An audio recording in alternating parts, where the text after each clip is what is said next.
आपल्याला निमंत्रण देतोय की निवडणुका संपू द्या.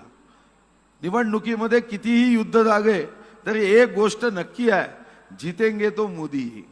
हे मी म्हणत नाही, सांगायची गरज नाही, तुम्ही टाळ्याच वाजवून दिल्या. खरं तर माझ्या मनात मुख्यमंत्री महोदय एकच भीती आहे की संसद नवीन तयार झाली, त्याच्या दरवाजाचं लाकूड आम्ही इथूनच याच भागातून पाठवलं. फक्त असं होऊ नये की त्या दरवाजातून मला जायची आवश्यकता पडेल, हे मात्र भीतीपोटी माझ्यावर भीती आहे. आणि मी राज्यगीत तुमच्या अनुमतीने निवडलं आणि त्यामध्ये शेवटचे शब्द आहे, दिल्लीचेही तख्त राखतो महाराष्ट्र माझा. हे कुठं आता माझ्यावरच बंधन पडेल का, ही भीती मला वाटते आहे. आणि म्हणून परवा मी तुम्हाला म्हटलं की या भीतीतून मला मुक्त करण्यासाठी तुम्ही तुमचं वजन वापरावं, हे सुद्धा मी तुम्हाला सांगितलं. खरं तर